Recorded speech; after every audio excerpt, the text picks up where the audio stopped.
अस्सलाम वालेकुम। Kaif 7 company law हम लोग चैप्टर 9 अपना डिस्कस कर रहे हैं, distribution of profits, basically dividend.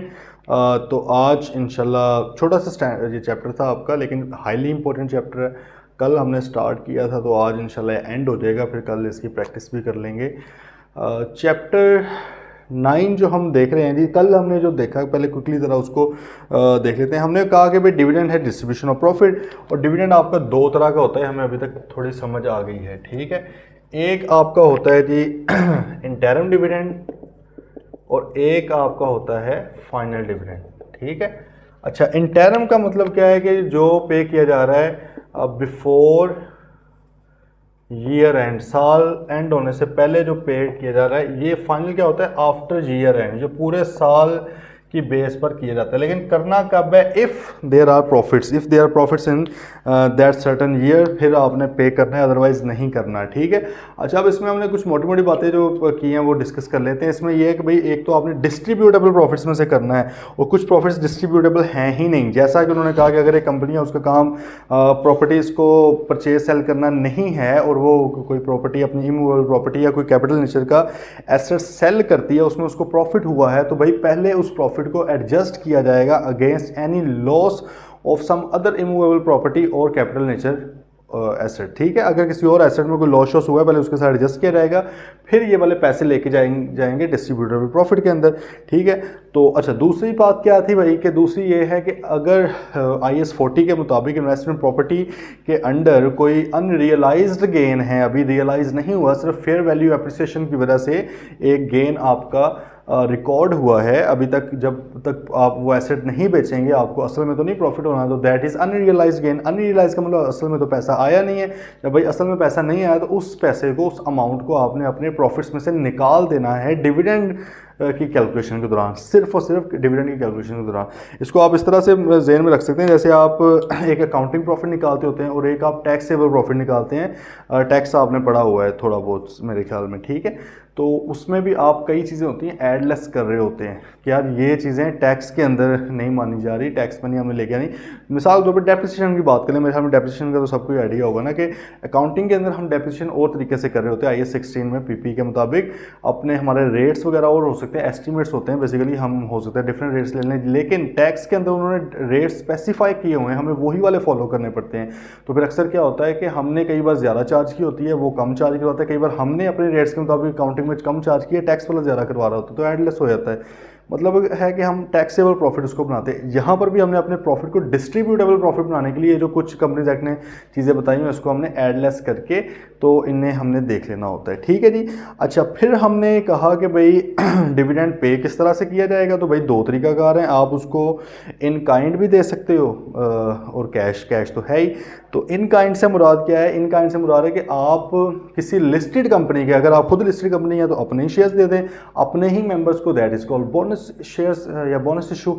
और अगर आप तो एक लिस्टेड नहीं हो लेकिन फिर आप डिविडेंड देना चाहते हो, शेयर्स ही देना चाहते हो, फिर भी आपको किसी और लिस्टेड कंपनी में जिसके अंदर आपकी इन्वेस्टमेंट हो, वही वाले मतलब आप शेयर्स जो हैं अपने मेंबर्स को दे सकते हो। तो ये आपकी पेमेंट हो जाएगी इन काइंड की, ठीक है भाई। तो अगर आपने कैश वाली पेमेंट ही करनी है तो उसमें दो तरीकाकार हैं भाई। दो तरीकाकार क्या है कि अगर तो आपकी लिस्टेड कंपनी है तो फिर आपने सिर्फ और सिर्फ इलेक्ट्रॉनिक मोड के थ्रू अपने शेयर होल्डर्स के बैंक्स में पैसे ट्रांसफ़र करने हैं। कौन से शेयर होल्डर? वो शेयर होल्डर्स जो बुक क्लोजर की डेट पर मौजूद हैं, जो बुक्स क्लोज होने की डेट पर मौजूद हैं, ठीक है। वो कट ऑफ डेट के ऊपर है, आज बुक क्लोजर को पढ़ेंगे आगे, तो वो आपने भाई करना। अगर आपकी company other than listed company है तो आपके पास तीन तरीकाकार हैं, तीन ऑप्शंस आप अपने शेयर होल्डर से ले सकते हैं। जब वो आपके शेयर होल्डर बन रहे होंगे उसी टाइम पे आपने पूछना, सर आप तीनों में से किस तरीके से पैसे लेना चाहते हो, ठीक है। वो आपको हो सकता है कि डायरेक्ट ट्रांसफर हम आपके अकाउंट में कर देंगे, हम आपको डिविडेंड वारंट दे देंगे। डिविडेंड वारंट से मुराद है एक डॉक्यूमेंट, इसके ऊपर आपका नाम शाम होगा, वो आप डॉक्यूमेंट हमारे किसी पेइंग एजेंट को, किसी बैंक को दिखा के ले सकते हैं, या हमारे रजिस्टर ऑफिस आके आप वो दिखाएंगे, आपको पैसे मिल जाएंगे, ठीक है। आमतौर पर वो बैंक्स के थ्रू ही लेते हैं, ठीक है। और थर्ड ऑप्शन क्या था? क्रॉस चेक भी आपको दिया जा सकता है। अच्छा, अब ये क्या ज़रूरी है कि अगर एक बार कोई तरीका का चूज़ कर लिया बदल नहीं सकता? भाई दुनिया में हर चीज़ मुमकिन है, ठीक है। तो ये भी मुमकिन है, बाद में आप उसको एप्लीकेशन देकर बदलवा भी सकते हैं कि पहले भाई मैंने डिविडेंड वारंट का चूज़ किया था, अब मैं चाहता हूँ कि घर बैठे हुए मेरे पास पैसे आ रहे हैं, तो आप डायरेक्ट ट्रांसफ़र करवा दिया करें। ठीक है जी। अच्छा, फिर आगे बात आई है कि डिविडेंड पे करना किसकी जिम्मेदारी है। तो भाई ज़ाहिर करना तो कंपनी ने है, लेकिन उसकी अरेंज करवाना, उसको मैनेज करना, that is the responsibility of CEO, chief executive officer की जिम्मेदारी है ये। अगर वो पेमेंट नहीं करवाएगा, आज के लेक्चर में पढ़ेंगे, उसके ऊपर भारी जुर्माना और उसको जेल भी हो सकती है, और फिर उसको आप एक मुद्दत के लिए, वो आगे पढ़ेंगे, उसको बैन भी कर सकते हो, आप दोबारा किसी कंपनी के CEO नहीं बन सकते। मतलब इतनी हैवी ये चीज़ है। अच्छा, तो भाई CEO साहब ने करवाना है। अब करवाना कब है? उसने भाई 10 दिन के अंदर अंदर, 10 वर्किंग डेज़ के अंदर, जिसमें बैंक्स ओपन होते हैं उनके अंदर पेमेंट करवानी है। कौन से वर्किंग डेज़? उसके लिए हमने 2 बातें की हैं। हमने कहा कि इंटरिम डिविडेंड जो होता है, इसमें बुक क्लोयर भी हो सकती है और no book closure, books close नहीं भी हो सकती।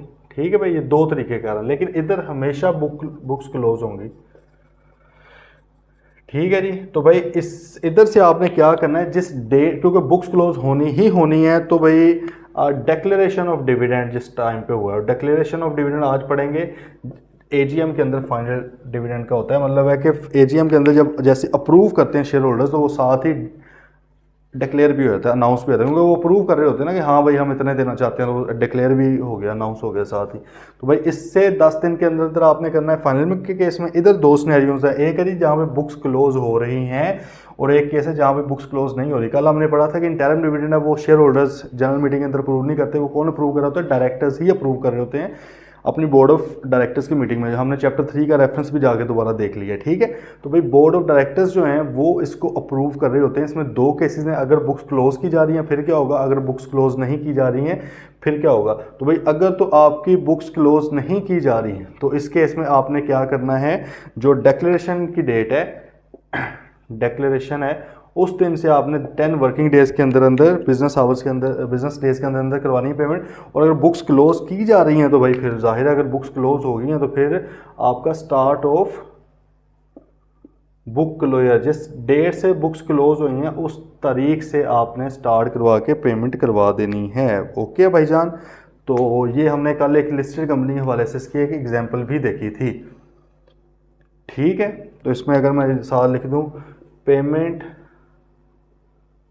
within 10 days from declaration of dividend. फिर यही बात इधर भी आ गई, यही बात इधर भी आ गई। Payment within 10 days from start of book closure in case of interim dividend if books are not being close. इस तरह पढ़ लेना है। ठीक है। Payment of dividend shall be made within 10 days फ्रॉम the declaration of interim dividend if the books are not being closed. Payment of dividend shall be made within 10 days from the declaration of dividend in case of final dividend. ठीक है भाई। तो ये कुछ scenario कल हमने discuss किए हैं। आज आगे आ जाएं, फिर इंशाल्लाह आगे बढ़ते हैं। ओके। बुक क्लोजर, बुक्स का बंद करना। ठीक है। तो भाई बुक क्लोजर क्या है देखते हैं। उसने कहा था closure of register of members, register of members और डिबेंचर होल्डर्स। मतलब है कि देखो डिबेंचर होल्डर्स को भी तो आप वो पैसे दे सकते हैं ना, जो उनका इंटरेस्ट होता है वो आप पे करते हैं। और डिबेंचर्स भी सिक्योरिटीज़ की एक टाइप है। ठीक है। वो भी ऑब्वियसली लिस्टेड कंपनी इशू करती हैं, लोगों से कर्जा लेती हैं, उनको बाद में पैसे भी वापस करने होते हैं, इंटरेस्ट भी वापस करना होता है। और ये भी ट्रेडेबल होती हैं। सही है। आप एक दूसरे को बेच सकते हैं। इस तरह शेयर्स होते हैं वो ट्रेडेबल हैं, या आप उसे ट्रांसफरेबल कह सकते हैं। ठीक है। वो एक दूसरे के नाम पे ट्रांसफर होते हैं। तो भाई डिबेंचर्स भी होते हैं। अब किस बंदे को इंटरेस्ट पे करना है या किस बंदे को प्रॉफिट पे करना है, तो बंदे तो आपने इंटाइटलमेंट उनकी इंश्योर करनी है। तो उसके लिए क्या होगा, कहते हैं the closure of register of members और debenture holders means a time period, एक time period during which company will not handle share request of transfer of shares or debentures. This is done to identify the cut-off date for determining which members or debenture holders on record will receive a notice of a meeting or dividend और interest payment for that period. बात आई है समझ। अच्छा देखो, उस वो debenture holder को, share holder को साथ इकट्ठा ही बोल रहा है, लेकिन हम मतलब कि आसानी के लिए शेयर होल्डर्स की बात सिर्फ कर रहे हैं। आपने डिबेंचर होल्डर भी इम्प्लाइड समझ लेना बीच में। वो ये कह रहा है कि भाई कंपनी ने आपको इंटाइटलमेंट देखनी है, इंश्योर करनी है कि कितने लोगों को, कौन कौन से बंदे को, किस किस इंसान के बैंक अकाउंट के अंदर पैसे जाने हैं। तो भाई वो देखने के लिए आपको शेयर ट्रांसफ़र रोकना पड़ेगा ना, मूवमेंट उसकी रोकनी पड़ेगी। ये जो शेयर बिक रहे हैं, खरीदे जा रहे हैं, बंदे बदली जा रहे हैं हर मिनट में, तो आपको उसको रोकना पड़ेगा। तो वो रोकना जिस टाइम पीरियड के लिए होता है, बहुत ज़्यादा टाइम पीरियड नहीं हो सकता। अभी देखेंगे पूरे साल में मैक्सिमम 30 डेज़ के लिए आप रोक सकते हो, बुक्स क्लोज कर सकते हो, मतलब मुख्तलिफ डेट्स पे, ठीक है।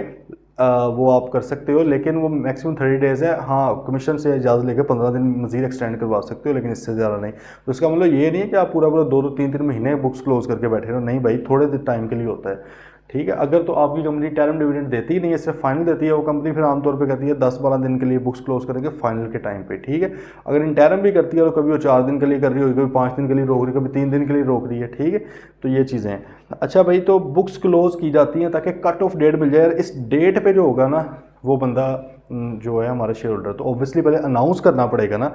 अच्छा, ज़रा लॉजिकली वैसे एक अलग सा एक सवाल है, वो सोचें थोड़ा सा, क्योंकि थिंकिंग भी होनी चाहिए साथ साथ। सोच के ये बताएं कि एक कंपनी है, उसके शेयर्स की वैल्यू 100 रुपये है, 100 रुपीज़ पर शेयर मार्केट वैल्यू है उसकी, मार्केट के अंदर इतने का बिक रहा है। अब उस कंपनी ने बुक क्लोजर अनाउंस कर दिया है। देखो, अनाउंस करना लाजमी, लोगों को पता तो चले ना कि जो हमने बेचने खरीदने, हो सकता है लोगों ने बेचने हो, खरीदने हो, 100 चीज़ें होती हैं, वो प्लान करके बैठे, उन्हें पहले बता दो कि भाई जो सो रहे हैं वो जाग जाएं, ठीक है, इस फलां डेट को बुक्स क्लोज हो जाएंगी, और उस डेट से फिर इस डेट इन सिस्टम के हिसाब से पेमेंट होगी। ये तो सही है ना। देखो, अगर इंटरम डिविडेंड होता, बुक क्लोजर है, तो जिस डेट से बुक्स क्लोज हो जाएंगी उसी डेट से 10 दिन के अंदर अंदर पेमेंट मिल जाएगी, मतलब कि मैक्सिमम 10 दिन फिर पीछे बचेंगे, ठीक है। इधर क्या है, अगर बुक क्लोजर नहीं है तो फिर तो आपका वैसे ही अनाउंस भी नहीं करना आपने, इंटरम वैसे ही हो जाएगा, जो डिक्लेयर किया आपने उसी डेट पे कर दी पेमेंट। इस केस में भी क्या है भाई, आपने डिक्लेरेशन ऑफ डिविडेंड करना है, बुक्स क्लोज होंगी, ठीक है। अच्छा, ज़रा बात अब गौर से समझें। मैं क्या पूछ रहा था, 100 रुपीज़ पर शेयर मार्केट वैल्यू है, कंपनी ने बुक्स क्लोज करने की अनाउंसमेंट कर दी है, ठीक है, और ये कहा है कि हम डिविडेंड देने के लिए बुक्स क्लोज कर रहे हैं। आपको क्या लगता है, शेयर्स की प्राइस बढ़ जाएगी या कम हो जाएगी? लॉजिकली बताएं थोड़ा।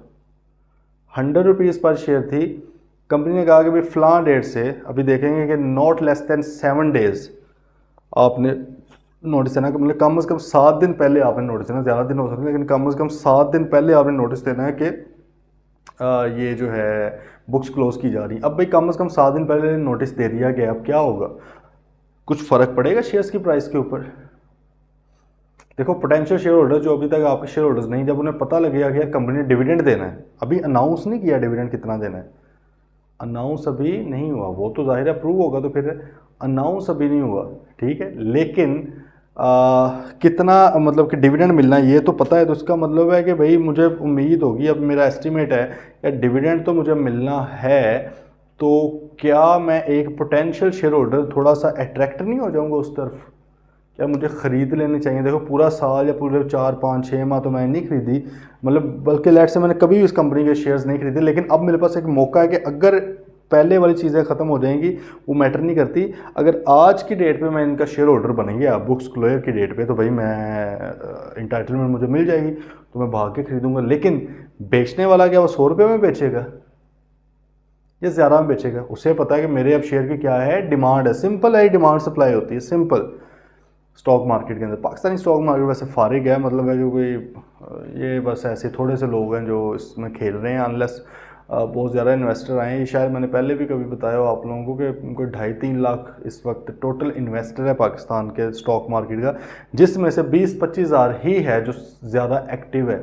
आप देखें 25 करोड़ की आबादी में से क्या लोग कर रहे हैं, इन हमसे कहीं ज़्यादा फाइनेंशियल लिटरेसी कहते हैं ना इसको, कि लोगों को सेंस है कि ये क्या चीज़ें हैं। तो वो बांग्लादेश के अंदर है, श्रीलंका और इस तरह की कंट्रीज़ हैं उनके अंदर है, हमारे यहाँ बिल्कुल अजीब ही सिस्टम है। खैर, हमारे यहाँ वही है ना, ज़मीनें खरीदो बस, एक चीज़ लग गई है बस, बेड़ा गर्क कर दो, सोसाइटियाँ बनाना हर जगह।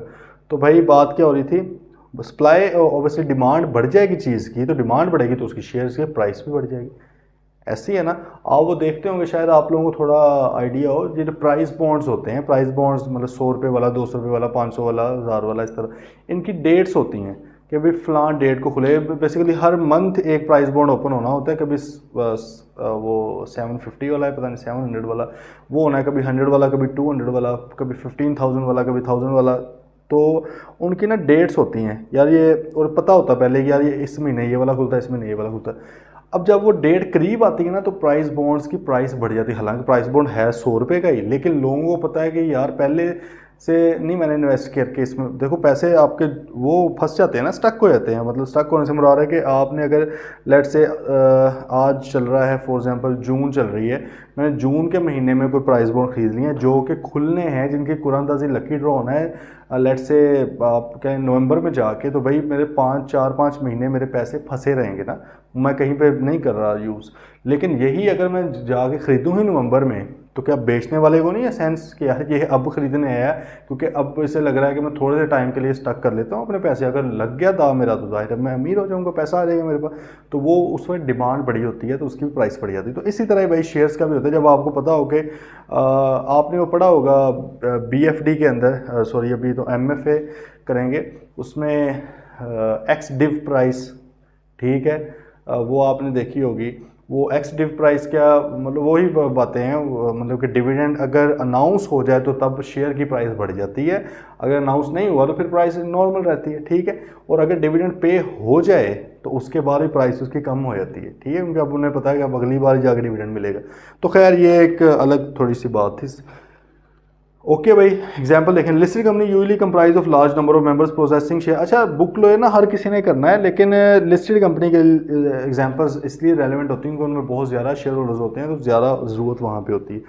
Listed company usually comprise of large number of members possessing share. These shares are readily saleable in stock exchange and the company can not be sure of who are its members at any given date unless transfer of shares are suspended for some days by giving a prior notice to the members. This procedure is commonly known as book lawyer. All of the persons who possess the shares of the company as of the start of the book lawyer are considered as member of the company and served notices of meetings and पे dividend accordingly, ठीक है। तो भाई आप book lawyer announce करते हो, फिर उसी के हिसाब से जो जो बंदे होते हैं उन्हीं को डिविडेंड भी जाना होता है, उन्हीं को ही मीटिंग का नोटिस भी जाना होता है। जनरल मीटिंग जो हम बात करते हैं ना, ठीक है, हर जनरल मीटिंग पे देखें ये नहीं हो रहा होगा, ये आमतौर पे करते हैं फाइनल डिविडेंड के टाइम पे या इंटरिम डिविडेंड के टाइम पे, लेकिन जैसे ही आप करेंगे तो जाहिर है फिर उसके बाद मीटिंग भी आप कॉल कर लेते हैं, तो वही मेंबर्स फिर आपको पता लग जाता है इस डेट पे हमारे फलां मेंबर है। पुराने मेंबर्स को तो नहीं आपने मीटिंग्स में कॉल करना, उस डेट वालों को करना है, ठीक है। तो एक तरीकाकार है अपने मेंबर्स को असर्टन करने का, मेंबर्स के बारे में एक ज़रा वो श्योरिटी लाने का कि कौन कौन से हमारे मेंबर्स हैं। ओके, अच्छा, power to close register. A company में on giving not less than 7 days previous notice, कम से कम 7 दिन का नोटिस देगी, close its register of members और the part of it relating to members holding shares of any class. ये भी हो सकता है कि सिर्फ फलां क्लास ए वालों को हमने डिविडेंड देना, या सिर्फ उनकी मीटिंग बुलानी है और हम देखना चाह रहे हैं कौन कौन से मेंबर्स हैं, तो सिर्फ उस वालों बंदे को कर लो, पूरे सबको करने की ज़रूरत नहीं है, ठीक है। अच्छा, फॉर एनी पीरियड और periods not exceeding in the whole 30 days in each year. सही है भाई, 30 दिन से ज़्यादा आप एक साल में क्लोज नहीं कर सकते। द कमीशन में on the application of company extend 30 days period, सही है, वो उसको एक्सटेंड करके फर्दर 15 days की एक्सटेंशन दे सकता है। The same provision shall also apply for the purpose of closure of register of debenture holders. Debenture holder के लिए भी सेम चीज़ें होंगी।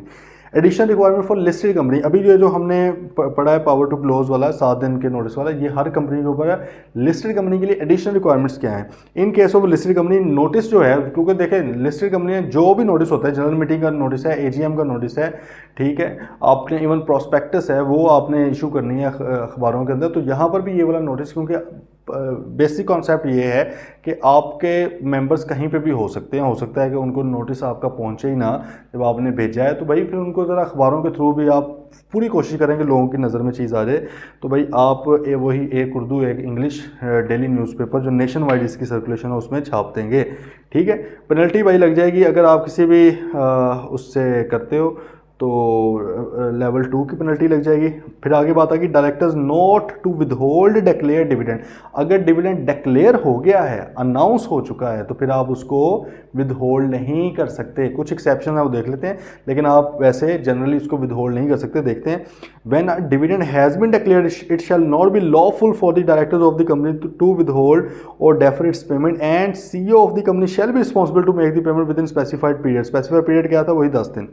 ठीक है भाई, 10 दिन के अंदर अंदर वो करवाएगा पेमेंट। ठीक है, डिक्लेरेशन ऑफ फाइनल डिविडेंड, ये जो कल हमने पढ़ा था उसकी दोबारा बात आ गई है कि भाई अगर फाइनल डिविडेंड डिक्लेयर किया है तो final dividend is propose by directors, director propose करते हैं या रिकमेंड करते हैं, and approved by members in AGM, AGM के अंदर होता है। Dividend shall be deemed to have been declared, यही समझा जाएगा कि वो डिक्लेयर भी कर दिया गया है जैसे ही वो अप्रूव होता है on the date of general meeting in case of dividend declared approved in the general meeting. भाई जनरल मीटिंग के अंदर जैसे ही मेंबर्स ने अप्रूव किया है तो उनको अलग से बताने की जरूरत नहीं है कि हम डिक्लेयर कर रहे हैं, नहीं, वो जैसे अप्रूव होगा, रेजोल्यूशन आती है, लोग आमतौर पे इसके ऊपर शो ऑफ हैंड ही हो जाता है। ठीक है, पोलिंग भी करनी है तो वो भी हो सकती है, लेकिन आमतौर पे शो ऑफ हैंड्स हो जाते हैं, क्योंकि देखो आप अमाउंट को इंक्रीज़ तो कर नहीं सकते। हमने कल पढ़ा है ना कि जो रिकमेंड करेंगे बोर्ड की तरफ से जो अमाउंट आएगी रिकमेंडेड फाइनल डिविडेंड की, उसको इंक्रीज़ नहीं किया जा सकता, उसको डिक्रीज़ जरूर किया जा सकता है। ठीक है, या उसको रद्द किया जा सकता है कि भाई नहीं हमने नहीं डिविडेंड लेना। ठीक है, तो ये आमतौर पे शो ऑफ हैंड्स हो जाता है, उधर ही रिजल्ट अनाउंस हो जाता है कि हाँ भाई ये इतने लोगों ने अप्रूव कर दिया। जैसे ही अनाउंस हुआ रिजल्ट, चेयरमैन साहब ने रिजल्ट अनाउंस किया तो इसका मतलब डिक्लेयर भी हो चुका है। ओके, दूसरा declaration of interim dividend. Interim dividend आपको पता है कि भाई दो सूरत हाल है, एक है जी अगर बुक्स क्लोज की जा रही हैं, एक है बुक्स क्लोज नहीं की जा रही। वो कहते हैं ये समझा जाएगा कि फ़लाँ डेट से कब मतलब समझा जाएगा ये डिक्लेयर हुआ है। अगर बुक्स आपकी क्लोज की जा रही हैं तो फिर डेट ऑफ क्लोजिंग, सही है, जिस डेट से आपने 10 दिन के अंदर पेमेंट करनी है उसी को डिक्लेरेशन डेट भी समझा जाता है। और अगर बुक्स क्लोज आपकी नहीं की जा रही तो फिर जब बोर्ड ने अप्रूव किया था उसी डे से डिक्लेयर भी इसको समझा जाएगा। ठीक है, और इससे 10 दिन में आपने जानते हो। इसका मतलब ये जो बात आज पढ़ रहे हैं डिक्लेरेशन की, ये जो पेमेंट वाली बात के साथ उधर से भी तैयार की जा सकती है। ठीक है, आगे consequences of delay in payment. अगर पेमेंट नहीं की गई, कौन सी डिले? 10 दिन में करनी थी, 10 वर्किंग डेज फ्रॉम फलां, ये 3 सिनेरियो हैं, इनमें 10 दिन के अंदर करनी थी, नहीं की गई तो जिम्मेदारी किसकी थी भाई? जिम्मेदारी थी CEO साहब की। तो चीफ एग्जीक्यूटिव साहब को ज़्यादा छितरोल हो जाएगी उनकी। Shall be punishable with imprisonment for a term which may extend to 2 years, 2 साल तक की सज़ा, सही है, 2 साल की नहीं, 2 साल तक की सज़ा उनको हो सकती है, जेल हो सकती है, कैद हो सकती है। And with fine which may extend to 5 million, और 50 लाख रुपये, 5 मिलियन रुपीज़ तक का फाइन भी हो सकता है। Chief executive convicted shall from the day of conviction, conviction मतलब जब से वो हो जाएगा, cease to hold the office of CEO of the ipso facto. Ipso facto क्या था? सिर्फ ये इतना बड़ा पॉइंट है कि सिर्फ इसी पॉइंट की बेस पर ही उसे फारिग कर दिया जाएगा, कोई और पॉइंट नहीं देखा जाएगा। ये नहीं कहा जाएगा यार छोटी चीज़ है कुछ और सोचें, नहीं, वो कहेगा इतनी बड़ी चीज़ है, इसको 5 मिलियन तक का जुर्माना भी हो सकता है, इसको 2 साल तक की सज़ा भी हो सकती है। और कानून कहता है कि जिस डेट पे इसने कन्विक्शन की है, मतलब जैसे डिफ़ॉल्ट किया है, 10 दिन गुजरे हैं, पेमेंट नहीं हुई, भाई फ़ौरन CEO की पोजीशन से हट जाएगा ऑटोमेटिकली। ठीक है, और अगले 5 साल तक, ठीक है, and shall not for a period of 5 years from that day be eligible to be CEO or director of that company or any other company। और अगले 5 साल तक इस कंपनी का या किसी भी और कंपनी का ना तो डायरेक्टर बन सकता है ना CEO बन सकता है। देखिए CEO साहब की जिम्मेदारी थी पेमेंट करवाना 10 दिन के अंदर फ्रॉम दीज डेट्स। ठीक है, तो भाई अगर वो फेल हो गया इसमें तो जैसे 10 वर्किंग डेज खत्म हुए, अगले दिन से वो CEO शिप से भी फारिग है, वो कुछ भी करेगा वो इलीगल होगा अब बतौर CEO। ठीक है, और उसको 2 साल तक की सज़ा हो सकती है, उसको 5 मिलियन तक का जुर्माना हो सकता है, और जिस डेट से कन्विक्शन है उससे सीधे सीधे स्ट्रेट 5 ईयर्स, इसमें कोई कमी पेशी नहीं है। देखिए उधर 5 मिलियन तक का है, हो सकता है 1 मिलियन, 2 मिलियन, 10,000, 15,000, 20,000 जो भी हो जाए, सज़ा भी उससे सिर्फ 2 दिन की हो, 3 दिन की हो सकता है 2 महीनों की, 4 महीनों की। लेकिन in eligibility to become a director और CEO ऑफ दैट कंपनी और एनी अदर कंपनी, वो 5 साल है भाई। ठीक है जी, 5 साल के लिए आप नहीं बन सकते क्योंकि आप इस कदर नाअहल हैं, आप इतने बोलता। अच्छा, no offence deemed to be committed. हाँ, लेकिन वो कहता है कि भाई कोई मैं इन केसेस में जुर्म नहीं समझूंगा, इस केसेस में CEO साहब आप पेमेंट रोक भी सकते हैं, हम नहीं समझेंगे कि आपने कुछ जुर्म किया है। देख लेते हैं कौन सा। No offence shall be deemed to have been committed in the following cases if the commission has on application by company within 45 days from the date of declaration of dividend and after providing an opportunity to the shareholder or other person permitted the company to withhold और defer payment. हाँ, वो कहते हैं कि अगर भाई देखो declaration से 10 दिन के अंदर आपने पेमेंट करनी थी, लेकिन वो कहता है कि फिर भी मैं आपको एक ऑप्शन देता हूँ, अगर डिक्लेरेशन से 45 दिन के अंदर अंदर आप जाके कमीशन को अप्लाई कर देते हैं फॉलोइंग ग्राउंड के ऊपर, मैं विदहोल्ड करना चाह रहा हूँ बंदों की पेमेंट, तो कमीशन अगले बंदों को भी बुला के जिसकी आप पेमेंट रोकना चाहते हैं और आपकी बात सुन के आपको परमिशन ग्रांट कर सकता है कि आप रोक लें। देखो ऊपर भी हमने क्या करा, अगर आप 10 वर्किंग डेज़ में नहीं करते, 10 बिजनेस डेज़ में पेमेंट नहीं करवाते तो आप भाई फारिग हैं। लेकिन अगर आप अभी 10 डे गुजर चुके हैं, लेकिन आप लेट से 40वें दिन जाके, ठीक है, 45वें दिन जाके भी इवन अप्लाई कर दें, ठीक है, कि भाई मैं जो है इसको इसका डिविडेंड रोकना चाह रहा हूँ, तो अदालत कमीशन आपको इजाज़त दे सकता है। कौन सी सिचुएशन है? Whether the dividend could not be paid by reason of the operation of any law. Operation of any law से किसी कानून ने रोक दिया, फॉर एग्जाम्पल किसी कानून ने कह दिया जी, कोर्ट ने कह दिया यार डिफॉल्टर है, इसको नहीं आपने पेमेंट करनी, मैं जो बंदा अपॉइंट करूँगा उसको करनी है, अब बंदा अपॉइंट ही नहीं हो रहा, या कोई और वजह है, लेट से कोई डिस्प्यूट चल रहा था इसका किसी के साथ, उस बंदे ने केस करके कहा कि मैंने इससे पैसे लेने हैं, इसके डिविडेंड रुकवाएं और आपने मेरे नाम पर ट्रांसफ़र करने हैं। कोर्ट ने कहा यार चलो जब तक केस चल रहा है मैं स्टे दे देता हूँ। स्टे से मुराद क्या है कि इसको पेमेंट नहीं होगी, ठीक है, उधर से, लेकिन जब फैसला हो जाएगा फिर मैं करवा दूंगा पेमेंट। तो हो सकता है किसी ऑपरेशन ऑफ लॉ से रोका गया हो, या where a share holder has given directions to the company regarding the payment of dividend and those direction can not be complied with. उसने भाई कोई ऐसी डायरेक्शंस दी हैं कि आपने फलां तरीके से मुझे पेमेंट करनी है और वो डायरेक्शंस को फॉलो नहीं किया जा सकता, ठीक है। मिसाल के तौर पे उसने कह दिया आपने क्रॉस चेक के थ्रू करना है, क्रॉस चेक जाता है बैंक में, अब लेट से जी उसका बैंक ही नहीं है, बंदे का बैंक अकाउंट ही नहीं है, ठीक है, तो किस तरह से वो, तो इस तरह कोई चीज़ हो सकती है। देन वो कहते हैं when there is a dispute regarding the right to receive the dividend. अब अगर डिस्प्यूट हो कि डिविडेंड किसको मिलना है, बुक्स क्लोज हुई हैं, ठीक है, तो समझ नहीं आ रही कि अब किसको होना है, या जहाँ पे बुक्स क्लोज ही नहीं हुई वहाँ पे लड़ाई पड़ गई आगे, भाई ये तो मेरे शेयर्स थे, ये मेरे शेयर्स थे, कोई डिस्प्यूट आ गया है, तो वो इस वजह से भी रुक सकता है। लेकिन कमीशन को ऑब्वियसली पहले बताना पड़ेगा हमें। where the dividend has been lawfully adjusted by the company against any sum due to its from shareholder। अब मिसाल के तौर पे वो कहता है कि शेयर होल्डर से कोई पैसे लेने थे, किसी वजह से कोई उसने एडवांस में पैसे लिए हुए थे, बतौर कोई एम्प्लॉय या वो डायरेक्टर भी था, उसने किस तरह की कोई पेमेंट ली हुई थी, ठीक है, या आप कहें कि उसने कोई ट्रांजैक्शन की हुई थी कंपनी के साथ, वो पैसे नहीं दे रहा था, कंपनी ने कहा इसका डिविडेंड रोक लेते हैं और कमिश्नर को बता दिया कि सर ये पैसे हमारे देता नहीं है, इसका डिविडेंड हमारे पास, हम ये रोकना चाह रहे हैं, ठीक है। देन वो कहता है कि where for any other reason the failure to pay the dividend और to post the warrant within the period of forced was not due to any default on the part of the company. या वो कहता है यार जो dividend नहीं दिया गया है वो कंपनी का, इसमें कोई वो नहीं है, डिफ़ॉल्ट नहीं है, हो सकता है कि पेइंग एजेंट के थ्रू कोई गलती होगी या उसने किसी और बंदे के नाम पे पैसे ट्रांसफ़र कर दिए हैं, ठीक है, तो अब उसमें थोड़ा टाइम लग रहा है, बैंक वो कह रहा है कि यार पहले मैं उधर से पैसे एडजस्ट करूँ फलां फिर मैं करवाऊँगा, कोई रीज़न हो सकती है, या वारंट थे वो इशू किए गए, वो लिस्टेड कंपनी के केस में तो नहीं होते ना, अदर देन लिस्टेड में होते हैं, वो इशू किए, वो किसी और बंदे के पास पहुंच गए हैं, हालांकि इन्होंने सही तरह किया था, पोस्ट ऑफिस वालों की गलती हो गई है, मतलब इस तरह कोई रीज़न जिसमें कंपनी की जिम्मेदारी नहीं थी, कंपनी का सॉरी कसूर नहीं था। वो कहते हैं कि ये 5 केसेज हैं, अगर इनमें से कोई हुआ है तो कंपनी कमीशन को जाके 45 दिन के अंदर डिक्लेरेशन से बता सकती है, इन राइटिंग अप्लाई करे, कमीशन फिर उस बंदे को बुलाएगा, अगर वो आ जाए तो ठीक है, वरना जाहिर है कंपनी का हक में फैसला आ जाएगा भाई आप इसको विदहोल्ड कर सकते हो। Last is lawful withholding. A company may withhold the payment of dividend of member where the member has not provided the complete information or documents as specified by the commission. Approval of SCCP is not required in this case. देखो ऊपर वाले 5 cases में commission का approval required था, फिर होना था, लेकिन वो कहता है कि अगर उस बंदे ने आपको कंप्लीट डिटेल्स ही नहीं प्रोवाइड की, मिसाल तौर पे उसने चूज़ ये किया हुआ कि मुझे आपने बैंक अकाउंट में भेजने हैं, या लिस्टेड कंपनी के केस में क्योंकि जाने ही सिर्फ इलेक्ट्रॉनिक मोड के थ्रू है तो बैंक अकाउंट होना चाहिए, बैंक अकाउंट ही नहीं आपको प्रोवाइड करा, आपने 2-3 बार पूछा भी है, तो भाई अब आपको कमीशन से अप्रूवल लेने की ज़रूरत नहीं, आप उसका रोक लो, जब वो प्रोवाइड करेगा तब पेमेंट करना, ठीक है भाई। किसी भी तरह का कोई क्वेश्चन है तो यू मे आस्क, ठीक है। चैप्टर 9 अल्हम्दुलिल्लाह हमारा एंड हो गया, कल इंशाल्लाह इसकी फिर प्रैक्टिस कर लेंगे। प्लीज़ साथ साथ चीज़ों को करते रहें, सिर्फ पीछे 3 चैप्टर्स रह गए, उनमें से भी और बड़े ही इंपॉर्टेंट चैप्टर हैं, खैर वो भी 10, 11, 12 तीनों ही बड़े इंपॉर्टेंट है, वे 3 चैप्टर्स आपके रह गए हैं। प्लीज़ साथ साथ चीज़ें कवर करें। सिलेबस इंशाल्लाह हमारा एंड होने की तरफ गामजन है, तो थोड़ा सा ठीक है रेडी हो जाएं अब रिवीजन करने के लिए भी, वो भी इंशाल्लाह करनी है। मिलते हैं जी फिर कल। टिल देन टेक केयर, अल्लाह हाफिज़।